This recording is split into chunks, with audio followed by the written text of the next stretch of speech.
revoir chez vous sur Walf TV dans l'actualité de ce lundi 8 décembre 2014. Tambacounda, Kaffrine, deux régions où les cris des habitants méritent d'être entendus. Kaffrine manque d'infrastructures sanitaires et scolaires et l'insécurité y règne en maître. À Tambacounda, les quartiers périphériques de la commune poussent le même cri de soif. Ils ont sans eau ni électricité. Concert de dénonciation chez les chauffeurs, les transporteurs affiliés à la CNTS fustigent à nouveau le manque d'organisation au niveau de la gare routière Les Beaux Maraîchers. À Keur Massar, les chauffeurs de taxis urbains interpellent les autorités sur la précarité qu'ils vivent au quotidien. Pour Touba, toutes les routes mènent à la ville sainte. Un tour à Massalikul Jinan pour planter le décor du grand départ prévu ce mercredi pour les talibés du Daïratul Grande Mosquée. L'actualité internationale, ce sera avec Aram Ndiaye, plus la page sport avec Chertiane Gomis. Dans la deuxième partie, vous pourrez suivre le journal de l'économie avec Neifatou Ndiaye. Et en fin d'édition, la revue de la presse avec Marguerite Rosalie Ndiaye. Bonjour et bienvenue.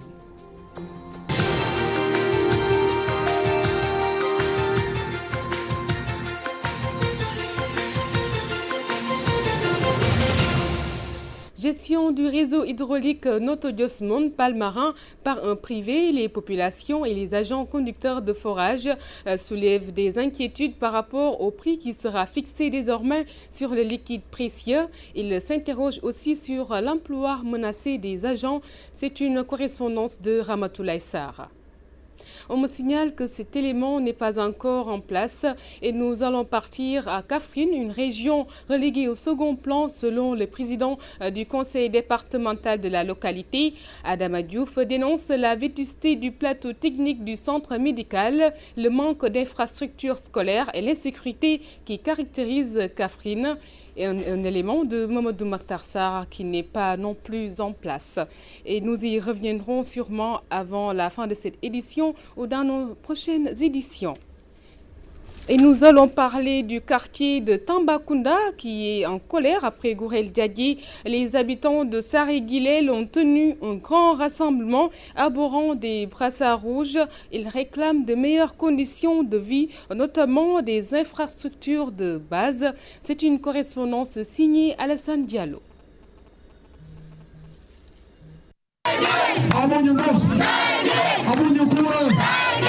Manque d'eau, absence d'électricité et maisons non loties sont les problèmes les plus accrus dans la commune de Tambacounda, plus précisément à Saré-Guilel. Les habitants de ce quartier, situé au nord de la capitale orientale, un rassemblement pour, disent-ils, tenir l'opinion à témoin.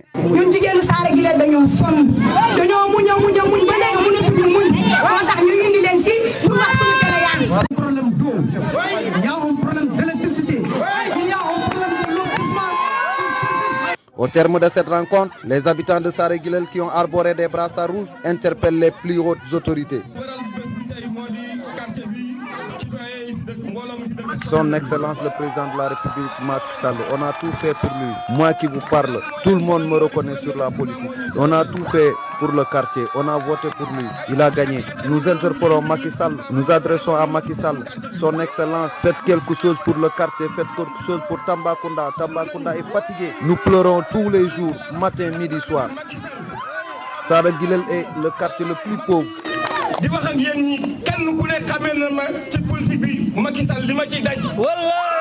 Les Saré-Guilelois ont par ailleurs donné un ultimatum à l'endroit des autorités municipales jusqu'au mois de janvier seulement, selon un délai de rigueur pour résoudre leurs problèmes. Les situations qui existaient depuis plus de 15 ans. Si le maire ne trouve pas une solution par rapport à cette situation, nous lui donnons un délai de 1 mois. Sinon, d'ici le mois de janvier, nous allons passer la nuit à l'administration municipale de Tambacounda. Nous sommes prêts à donner notre vie pour qu'au moins que ces autorités administratives puissent régler les problèmes de Saré-Guilel.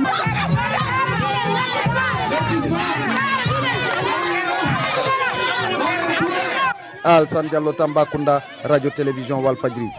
Alassane Diallo, merci. Parlons du regroupement des chauffeurs de taxis urbains de Keur Massar qui déplorent les dures conditions de travail et de vie des chauffeurs. Ces derniers qui disent vivre la précarité interpellent les autorités et invitent leurs pairs à dire non au diktat de certains patrons qui imposent des courses hors normes à cette période de Magal de Touba. Écoutons à ce propos El Hadj Demba Ndoye au micro de Théodore Semedo. Il n'y a pas d'embauchement actuellement. Tous les chauffeurs travaillent par journalière. Bon, quand tu travailles, chaque jour, tu auras des problèmes. Tu ne dors pas, tu ne manges pas beaucoup, tu es fatigué, tu es laissé tes parents malades ou ton fils, ou bien bon, ta femme. Vraiment, ça nous amène beaucoup de problèmes. Oh, non, personne ne nous soigne actuellement. Non, au centre de contrôle technique, vraiment, il y a de n'importe quoi. Puisque quand tu vas là-bas, il y a beaucoup d'automobiles. Vraiment, tu peux y aller là-bas le matin jusqu'au soir, tu ne peux pas passer. Ou bien, tu vas, on te dit, bon, vos frais sont tels et tels et tels, il faut changer ça. Vraiment, ça nous amène des problèmes. Au permis à point, ça ne peut pas marcher. Vraiment, ça ne peut pas marcher. Puisque, bon, vraiment, les rues ne sont pas en bon, aussi, il y a beaucoup d'accidents dans les rues. Ce qui cause les accidents, c'est la fatigue seulement. Vraiment, il faut faire très attention. Puisque le Magal de Touba, il y a beaucoup de dangers. Bon, un chauffeur qui voulait faire 4-5 voyages durant le Magal, aller et le retour, ça peut amener beaucoup de problèmes. Un homme, il faut que tu dois manger, dormir, bon, vraiment reposer, récupérer. Mais au cas échéant, tu auras des problèmes, vraiment. Restons toujours dans le secteur du transport pour parler des chauffeurs et transporteurs de la CNTS qui haussent encore le ton pour dénoncer le mode d'organisation de la gare routière Les Baux Maraîchers. Les acteurs du transport en assemblée générale ont aussi déploré le mutisme de l'État par rapport à leur plateforme revendicative axée autour de 9 points avant d'émettre des réserves sur la mise en application des permis à points prévus en 2015. Théodore Semedo nous fait le développement. Le syndicat national des transports routiers du Sénégal affilié à la CNTS se dit mécontent du mode d'organisation de la gare routière des Baux Maraîchers de Pikine. Ses responsables invitent l'État à prendre des mesures urgentes. La gare routière des Baux Maraîchers, ce qui ne va pas, c'est qu'actuellement, en fait, les utilisateurs professionnels ne s'y retrouvent plus. Parce qu'ils peuvent passer, rien que pour aller à Touba, 15 jours avant de pouvoir embarquer. Pour le Mali, c'est encore pire, 1 mois et demi à 2 mois des fois. Et il y a des bus qui continuent à embarquer à partir de gares flottantes. Si l'État ne joue pas son rôle régalien de protection en fait, de ceux qui respectent la loi, bien entendu, le mieux, ce serait de quitter. La cherté du carburant, les permis à points envisagés par l'État préoccupent également Alassane Ndoye et ses camarades qui, en marge d'une assemblée générale, ont appelé les autorités à la concertation avant la mise en vigueur de ces projets. Le carburant, en fait, c'est un problème très simple. Puisqu'on a vu qu'il y avait une moyenne de 518 francs pour les autres pays, les 9 pays, nous avons demandé à avoir cette moyenne de 512, qu'on nous applique ce prix-là, qu'on nous aligne sur le prix du Mali, qui, lui, prend son pétrole de Dakar. Ce qu'on n'a pas apprécié, c'est qu'on ne nous donne pas ces résultats, d'un, mais de deux, qu'on ne nous ait pas joint, qu'on ne nous ait pas fait admettre dans le comité d'études. Hein? Donc voilà, ce qui vont diminuer, ça ne va pas forcément correspondre à ce que nous voulons qu'on diminue. On ne peut pas, de but en blanc, appliquer le permis à point sans prendre certaines mesures d'accompagnement, notamment la réfection des routes, le contrôle routier, hein, il faut l'assainir. Vous voyez bien de quoi je veux parler.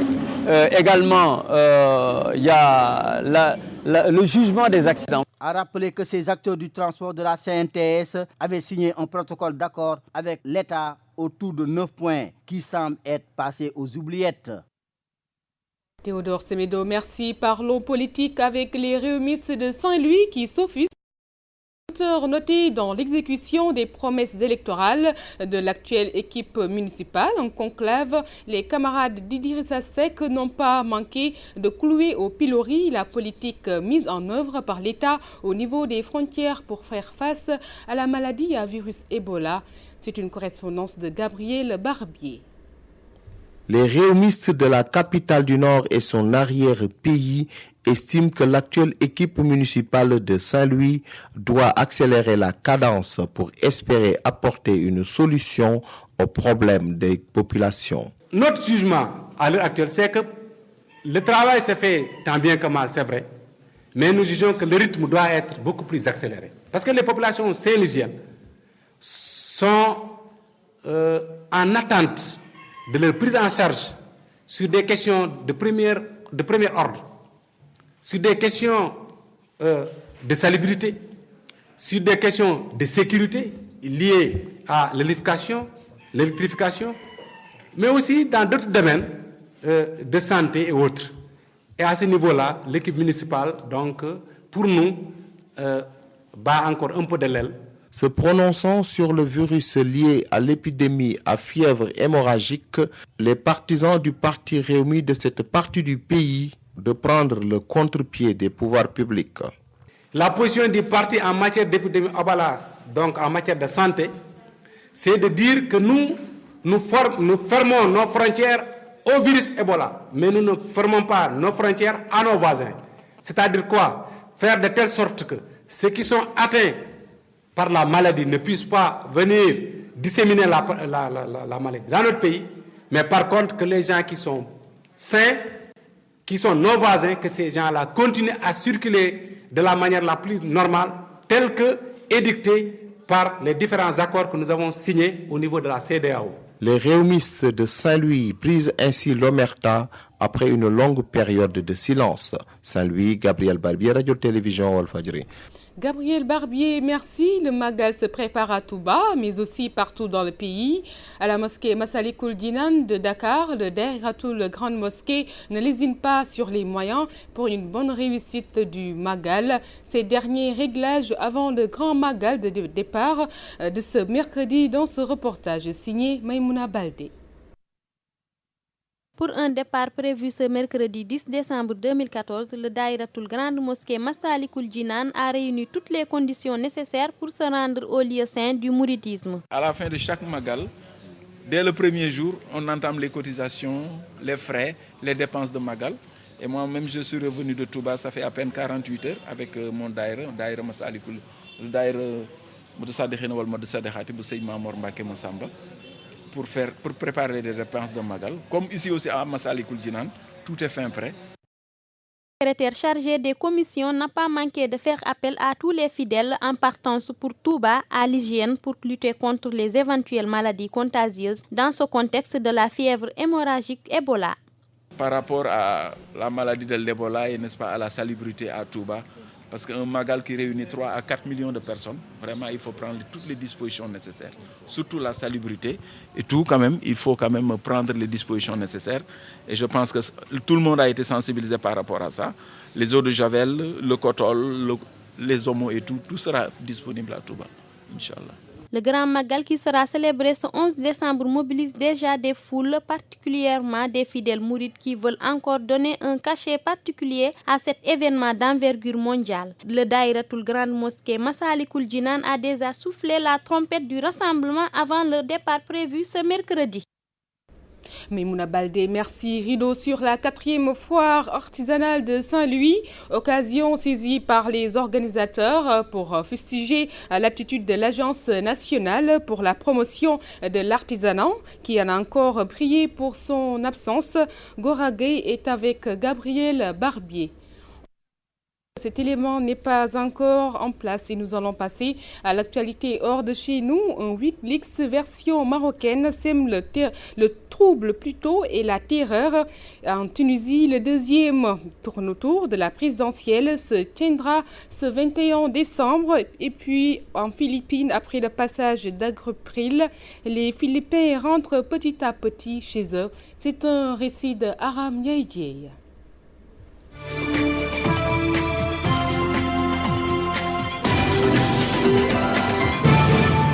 Depuis plusieurs mois, un Wikileaks version marocaine sème le trouble en ligne. Anonymement et quasi quotidiennement, des documents classés secrets sont diffusés sur Internet. Il s'agit entre autres d'ordres de virement et de correspondance confidentielle interne au gouvernement qui se veulent compromettants pour le royaume chérifien et sa diplomatie. C'est début octobre que le compte @ChrisColeman24 a en effet fait fruiter sur Twitter et sur plusieurs plateformes de stockage des centaines de documents, dont certains datant de plusieurs années qui mettent en cause des membres de la famille royale, des ministres, des diplomates, des sociétés privées, les sociétés de renseignement marocains de la Direction générale des études et de la documentation, tout en accusant de corruption des journalistes locaux et étrangers. Le deuxième tour de l'élection présidentielle tunisienne se tiendra le dimanche 21 décembre. Annonce faite hier par le président de l'instance supérieure indépendante pour les élections. Ce dernier a affirmé sur les ondes de la radio tunisienne Thames FM que le tribunal administratif de Tunis avait rejeté les recours en appel déposés par le candidat Monsef Marzouki. La présidentielle en Tunisie opposera le chef de la principale formation anti-islamiste Nida Tounes, arrivé au premier tour avec 39,46% des voix, au président sortant Monsef Marzouki avec 33,43%. Plusieurs centaines de milliers de Philippins ont commencé à regagner ce lundi les zones du centre de l'archipel, évacués par précaution avant le passage ce week-end du typhon Akiput, rétrogradé lundi en tempête. Cette évacuation a, semble-t-il, permis de minimiser le bilan de la catastrophe. Les chiffres du nombre de décès varient, mais la Croix-Rouge affirme que le typhon aurait fait au moins 21 morts selon le dernier bilan. 18 personnes ont péri sur l'île orientale de Samar. Akiput avait touché terre samedi, un endroit où les vents ont atteint les 210 km/h. Plus d'1 million de personnes ont été évacuées avant le passage du typhon et des centaines d'habitations détruites par le cyclone qui a été classé ce week-end en 3e catégorie sur une échelle de puissance qui en compte 5.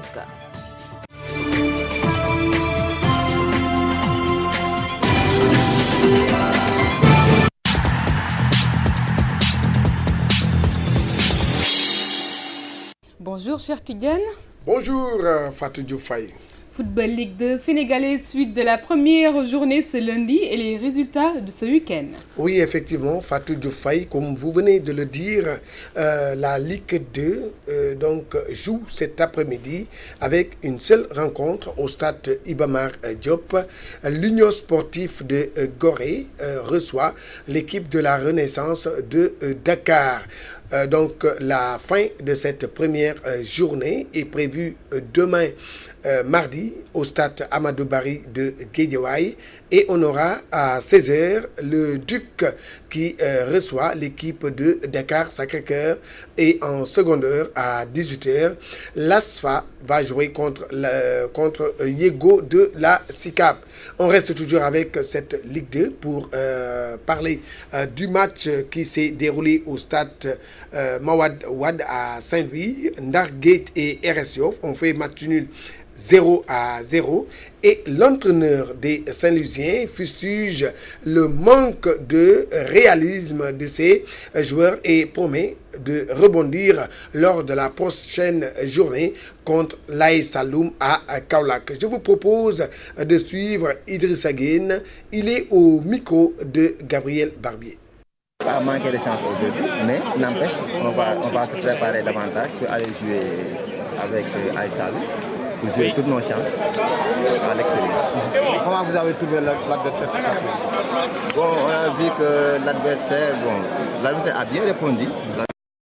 Sauf qu'en deuxième mi-temps, ils n'ont pas bien joué. Ils ont essayé vraiment de jouer sur le temps. Parce qu'il y a eu quand même pas mal d'erreurs de jeu que l'adversaire aurait pu mettre sur la deuxième mi-temps. Mais n'empêche, on va essayer de travailler encore pour aller chercher quelque chose à Kaolack. L'objectif de cette saison pour Ndargué, c'est d'aller en Ligue 1. Voilà, donc c'était Idrissa Gueye, l'entraîneur de l'équipe de Ndarguet de Saint-Louis, qui, je vous le rappelle, Ndarguet a fait match nul, donc 0-0 avec la Renaissance de Yoff. Et les matchs joués ce week-end pour le compte de la Ligue 2 sénégalaise, première journée. Retenez que le Ndiambour de Louga est la seule équipe qui a remporté son match. Les Lougatois ont battu donc hier dimanche Barguet de Kébémer 1-0. Mais auparavant, retenez que samedi, Kayor Foot de Tivaouane a fait match nul avec Etix de Mboro, 1 but partout. Et que à Dara, au stade Bassirou Ndiaye, l'AS Dara a fait match nul avec l'AS Saloum, 2 buts partout. Football Ligue 1 sénégalaise, l'US Ouakam aux commandes à l'issue de la première journée. Oui, effectivement, Fatou Diouf Faye, l'Union sportive de Ouakam s'offre la tête du classement de la Ligue 1 à l'issue de la première journée. Et c'est grâce à sa large victoire 3-0 sur le port autonome de Dakar. C'était dimanche donc au stade Demba Diop. Et que retenez que aussi le GFC a fait match nul avec la Linguère de Saint-Louis 0-0 et que l'AS Douane a battu Mbour Petite Côte ex Touré-Kunda 1-0. Mais samedi déjà, le champion en titre, l'AS Pikine, a été tenu en échec à domicile donc par l'équipe de l'Olympique de Ngor, 1 but partout, et que Djambar est allé battre le Stade de Mbour 2-1, et donc la Sunouor de Diourbel, nous allons y revenir tout à l'heure, a battu le Casa Sport 2-1. 12 buts ont été inscrits lors de cette première journée, et donc c'est une bonne chose pour les attaquants. On reste avec cette Ligue 1, c'est pour parler du match Sunouor de Diourbel contre l'équipe du Casa Sport. Le match s'est déroulé au stade Ely Manel Fall de Diourbel. Donc, reportage signé Léopold Tamba. La Sunéor, dans ce match, a voulu très tôt cueillir à froid le Casa Sport qui en réalité a accusé du retard à l'allumage. Sur une balle anodine à l'intérieur de la surface de réparation, un défenseur du Casa Sport se jette imprudemment sur Malignon, excentré à l'intérieur de la surface de réparation. Un penalty sifflé par l'arbitre central Idrissa Konaté de la CRA de Thiès. Ousmane Sagna, chargé d'exécuter la sentence, ne laisse aucune chance au portier ziguinchorois. Plus d'une dizaine de minutes plus tard, c'est-à-dire à la 23e minute de jeu, Moussa Diédhiou corse l'addition. À la fin du match, Dominique Colli, l'entraîneur de la Sunéor, les yeux brillants de malice, n'arrive pas à cacher sa satisfaction. Premièrement, ils ont joué 2-9 pour nous perturber un peu. Ça n'a pas donné, ils sont allés dans le vestiaire, ils sont revenus nous rejoindre dans notre 4-3-3. Donc après cette lecture aussi, c'est ce qui a valu qu'on a un peu changé. Malheureusement, ils ont été plus techniques que nous dans le port de balle, dans la transmission, mais on connaissait ça du Casa Sport. Nous sommes dans la compétition, ce n'est plus le spectacle, c'est l'efficacité et puis on y va. Le Casa Sport tout de même est parvenu à réduire le score à l'ultime minute de jeu, précisément à la 90e minute, après avoir dominé son adversaire les 45 dernières minutes de la seconde période en vendangeant plusieurs occasions. Sans amertume, Simon Kabou, entraîneur adjoint de l'équipe du Casa Sport, estime qu'ils ont joué de malchance. Vous avez vu qu'on a raté beaucoup d'occasions, mais on va encore accentuer notre travail devant nos buts pour marquer encore des buts. Vous savez que le championnat là, il y a toujours des jeunes qui ne sont pas qualifiés. Et si vous remarquez, on est venu à 14. Et on a un attaquant qui n'a pas joué. Il est dans notre équipe, il est là, mais n'a pas joué. Donc qui a joué comme attaquant de pointe, n'est pas attaquant de pointe. Mais toujours, on le remet dans le cadre du sport. Et si vous le voyez, ça ne s'est pas répercuté dans le match. On a une grande équipe. Et vous avez vu comment les jeunes sont comportés en deuxième mi-temps. Nous les félicitons et nous les encourageons encore. C'est le sport qui est comme ça, pas de régler. L'équipe de la Sunéor mérite cette victoire. Il y a aucun problème. Un match engagé, heurté par moments, mais le jeu est resté circonscrit dans les règles du fair play. Dans les gradins, les spectateurs de la Sunéor et la chorale du Casa Sport ont tenu en haleine le public.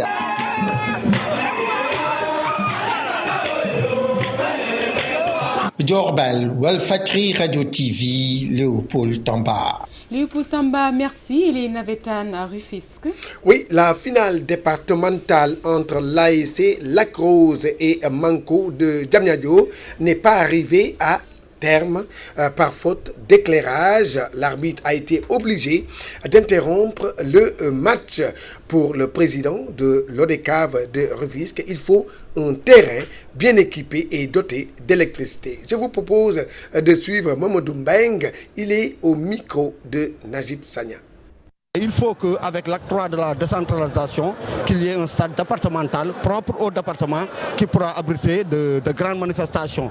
Parce que vous avez vu, on a joué après 90 minutes, il y a défaut d'éclairage, on est obligé de faire une reprogrammation. Donc si on avait un stade départemental digne de son nom, peut-être on allait continuer avec les prolongations. Quant au projet, l'ODCAV de Rufisque suit les orientations du gouvernement et il a été question du projet ASC, projet emploi des jeunes, et je pense que l'État du Sénégal va utiliser l'ONCAV pour piloter, pour mener à bien ces projets. Et je pense qu'à ce niveau, l'ODCAV de Rufisque ne sera pas en reste et nous allons accompagner les pouvoirs publics afin que le taux de chômage soit résorbé au niveau du département de Rufisque. Voilà, donc c'était le président de l'ODCAV de Rufisque, Mamadou Mbeng. On reste dans cette finale départementale de Rufisque et le président du conseil départemental, Souleymane Ndoye, parrain de la finale, dira que dans le cadre de l'acte 3 de la décentralisation et de la zone de Diamniadio, un stade sera construit pour toute la jeunesse rufisquoise. Je vous propose de le suivre. Il est au micro de Najib Sagna. La première finale marquée par l'acte 3 de la décentralisation qui a consacré l'avènement du conseil départemental. Comme vous le voyez, tous les responsables politiques, les conseils départementaux du département de Rufisque ont tenu à être présents pour magnifier, partager avec nous ces moments très forts de la jeunesse rufisquoise. Stade départemental, nous y travaillons. Je crois que dans le programme du plan Sénégal émergent initié par le président Macky Sall, le stade départemental figure en très bonne place dans le projet de Diamniadio. Et nous espérons très prochainement, dans le budget à venir, que l'État du Sénégal penserait à doter Rufisque quand même d'un stade digne de son nom. Rufisque a été toujours ville sportive, un département qui a toujours aimé le sport dans sa généralité. Et nous attendons vraiment la réaction des autorités étatiques pour nous donner ce joyau que nous attendons. Le rendez-vous de Saint-Louis est menacé et les organisateurs sont dans le désarroi. Oui, effectivement, la 5e édition des 10 km de Saint-Louis est compromise.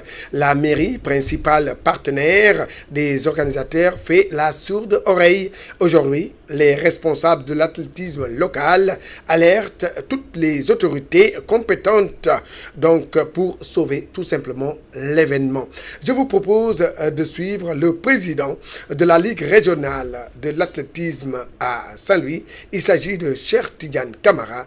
Il est au micro de Gabriel Barra. Aujourd'hui, nous en sommes presque à un tournant, mais nous avons une préoccupation majeure parce que jusqu'à présent, nous ne sentons pas la municipalité avec qui, pour toutes ces éditions, nous organisons cet événement majeur qui est un temps fort pour les sportifs de Saint-Louis, mais également pour toute la sous-région. Parce que nous avons vu la participation de la Mauritanie et de la Gambie. Et récemment, même lors d'une mission à Rosso, le maire de Rosso souhaiterait venir honorer de sa présence à cette manifestation. Nous avons pris toutes les... Nous avons informé qui de droit, l'équipe municipale, par le canal de son directeur de cabinet et son chef de cabinet, mais également par l'intermédiaire du maire chargé du sport et du président du sport. Mais j'avoue que nous n'avons pas un retour. Et aujourd'hui, nous nous sommes réunis pour continuer la préparation des 10 km de Saint-Louis, un des événements phares de la Ligue et qui aura lieu le 27 décembre 2014. Nous en sommes à la 5e édition dans sa nouvelle version, parce qu'il s'agit essentiellement pour la Ligue de détecter de jeunes athlètes, mais également de permettre aux concurrents et aux participants de découvrir notre ville. Pour boucler Cheikh Tidiane, parlons de tennis Open de Dakar, les Sénégalais à la recherche des points. Oui, effectivement, il y aura 3 Sénégalais qui sont en lice lors de l'ouverture de cette 7e, je vous le rappelle, l'ouverture a eu lieu depuis ce matin. Et les 3 Sénégalais sont Mamadou Ali Kissou Diallo et Yannick Lamguina et Jérémy Voisin. Donc, ces Sénégalais qui sont à la recherche des points pour le classement de l'ATP. Nous y reviendrons plus largement dans nos prochaines éditions. C'est tout pour le sport. Un grand merci à vous, cher Tidiane Gomis. Et place maintenant à Nefatou Ndiaye pour le journal de l'économie.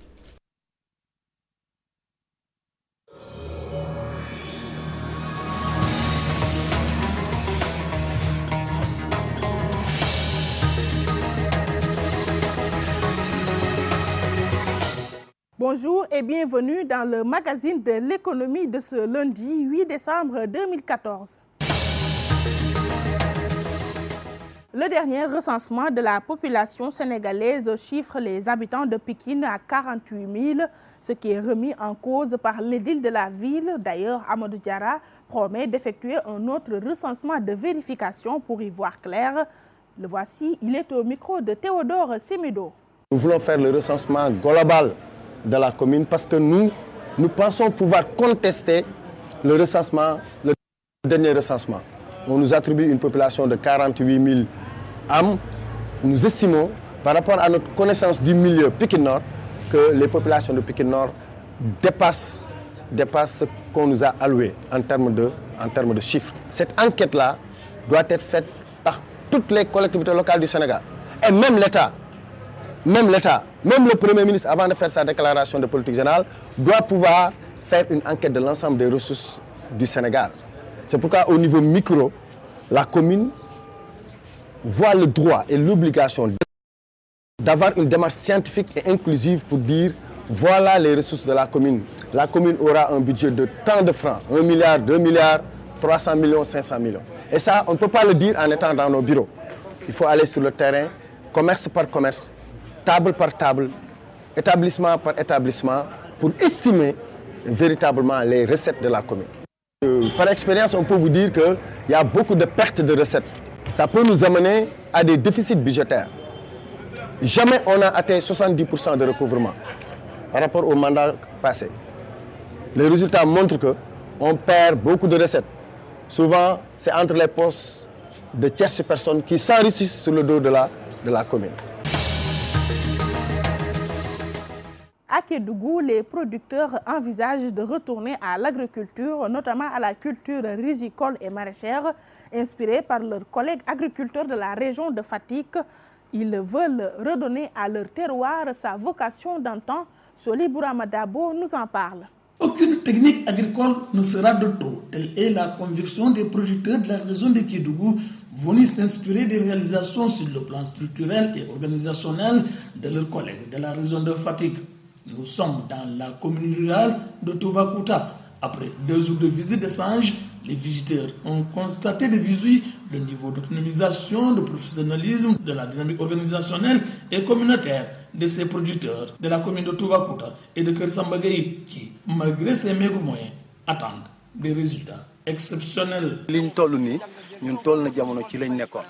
Nous avions démarré avec 5 hectares. Aujourd'hui, 4 ans après, nous sommes à 180 hectares. Ici, vraiment, nous remercions le bon Dieu. Celui qui ne parvient pas à acheter 1 kilo de riz, aujourd'hui il se retrouve avec des sacs de riz, il n'y a rien à dire. Après avoir sillonné plusieurs hectares et dans un esprit de partage, ils exhortent leurs jumeaux au travail.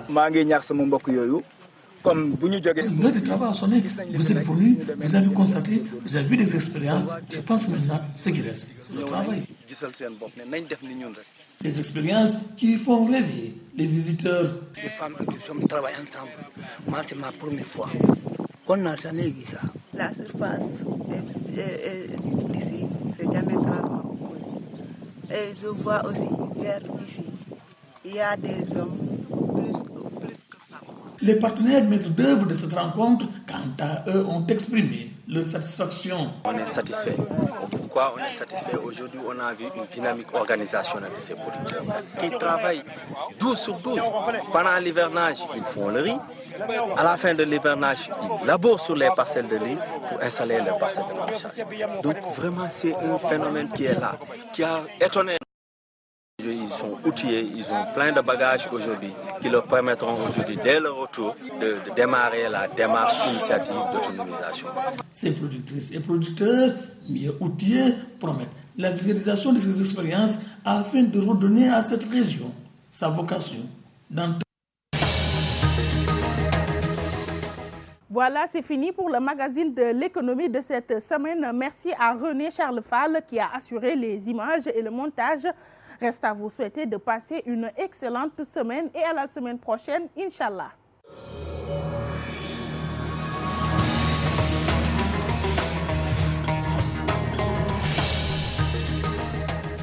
Defatou Ndiaye, merci et à lundi prochain, Inch'Allah. Et nous allons essayer de jeter un œil sur la presse. C'est avec Marguerite Rosalie Ndiaye.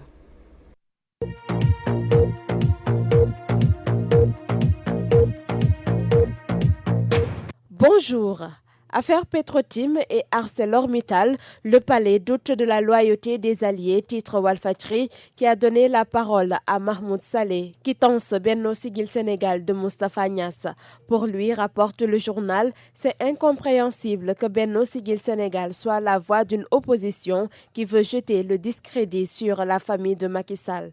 Mahmoud Saleh, qui était en visite à Ziguinchor. Pendant ce temps, l'ancien président de la République, Maître Abdoulaye Wade, était lui à Touba, nous dit Direct Info, qui ajoute que son digle de Serigne Sidi Mokhtar Mbacké, Wade fait foule. Lors de l'audience publique que Serigne Sidi Mokhtar lui a accordée, Wade est revenu sur les chantiers de la modernisation de la ville de Touba qu'il avait lui-même commencé, note Direct Info. Mon seul regret, c'est de n'avoir pas mené à terme les travaux que j'avais entamés à Touba, dira Wade dans Le Quotidien. Réumi, pour sa part, rapporte la réponse du khalife général des Mourides. Tu es des nôtres, tu fais notre fierté. Rappelle cher Sidi Mokhtar, non sans l'appeler au calme, signale Le Populaire qui barre à sa une. Touba met la pression sur Wade. Dans ces colonnes, le journal nous informe que le khalife général des Mourides a demandé à Wade de s'investir davantage pour la paix et la concorde nationale. Wade se confie au khalife des Mourides, mentionne la Tribune. Depuis que j'ai quitté la présidence, je suis confronté à certaines difficultés. Mais cela ne fait rien, poursuit l'ex-président dans l'As, car toutes mes difficultés seront bientôt derrière moi. Wade efface Macky de Touba, renseigne l'Observateur, qui parle d'une guerre de mobilisation dans la cité religieuse. Selon le journal, une foule immense qui s'étend sur des kilomètres a accueilli l'ancien chef de l'État. Ce même Abdoulaye Wade signale grand la candidature de Karim Wade. Selon toujours Grand Place qui relaie les propos de Abdoulaye Wade, Karim Wade sortira de prison et sera candidat en 2017. En tout cas, l'espoir est permis, semble dire Enquête, qui est revenue sur le dossier de Karim Wade. Selon le journal, la tentative du provisoire ou l'option d'un contrôle judiciaire est également étudiée. Une liberté provisoire ou un contrôle judiciaire pour Karim ne serait pas dans l'ordre de l'impossible, informe le tabloïd qui cite des sources judiciaires. Sud Quotidien, pour sa part, relève des zones d'ombre et de nid de controverse dans l'affaire Kéba Mbaye. Pourquoi Kéba Mbaye a démissionné? Interrogation et doute de Diouf sur cette démission. Un large dossier à lire dans Sud Quotidien. Politique, l'APR a fêté ses 6 ans hier, informe l'Astre de Anne.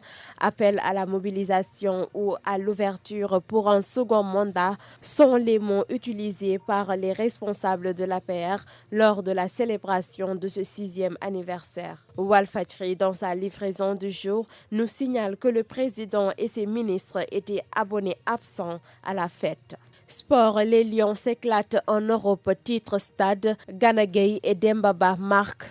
Papis, le tueur, note Wasport. Il abat encore Chelsea et Mourinho. Sunu Lamb tresse un bilan pour l'écurie Ndakaaru 2009-2014, 98 combats, 16 par saison, 59% de réussite. Ndakaaru entre ombre et lumière, à lire à la page 5 du journal. Et pour finir, l'histoire inédite de Fabienne Kabou dans Libération. La Sénégalaise qui a jeté sa fille de 15 mois à la mer se livre. Elle affirme avoir donné son enfant à Mimiwata suite à l'appel de la déesse des eaux, nous dit Libération. Bonne lecture. Marguerite Rosalie Ndiaye, merci. Ainsi prend fin également cette édition. Un grand merci à Adjaratou Penda Diallo Gueye, à Essatou Diagne et à El Hadj Ndiaye qui ont assuré la technique de ce journal réalisé par Ousmane Sen. Côté esthétique, merci à Abindour. Nekoumba Diop va me relayer à partir de 14h pour l'édition en Wolof. D'ici là, passez d'excellents moments en compagnie des programmes de Walf TV.